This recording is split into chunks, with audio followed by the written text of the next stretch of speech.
మెదక్ జిల్లా చేగుంట మండలం బోనాల కొండాపూర్ ప్రభుత్వ పాఠశాలలో ఫుడ్ పాయిజన్ కలకలం రేపుతోంది. 7వ తరగతి చదువుతున్న 5 విద్యార్థులు స్వల్ప అస్వస్థతకు గురయ్యారు. ఉదయం 11 గంటలకు విరామ సమయంలో తిరుపతి లడ్డు తిన్న విద్యార్థులు వాంతులు చేసుకున్నారని స్కూల్ యాజమాన్యం వెల్లడించింది. ఇక దీంతో వెంటనే స్పందించిన ఉపాధ్యాయులు 108 సిబ్బందికి సమాచారం అందించారు. ఘటనా స్థలం చేరుకున్న 108 సిబ్బంది విద్యార్థులను రామాయంపేట ఆసుపత్రికి తరలించగా మరో విద్యార్థిని ప్రైవేట్ ఆసుపత్రికి తరలించి చికిత్స అందిస్తున్నారు.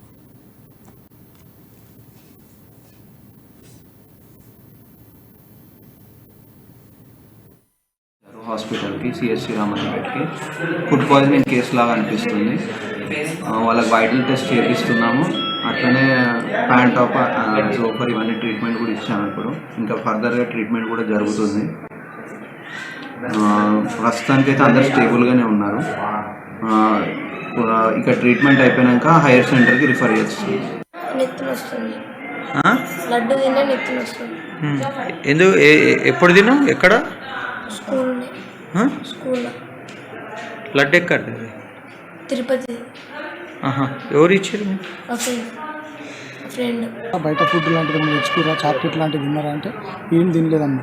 అడగంగా చివరికి పొద్దున ప్రసాదం తిన్నాం సార్, తిరుపతి ప్రసాదం అని చెప్పి మొత్తం 2 క్లాసులు కలిపి 22 మంది దాకా తిన్నారు. కానీ ఈ 4 కొంచెం తల తిరుగుతుందని అనేసరికి తీసుకొచ్చాం. అంతా ఏం పేరు సార్ పిల్లలు? వాంతులు చేసుకోలేదు, ఏం లేదు, తల తింటు. ఇక్కడ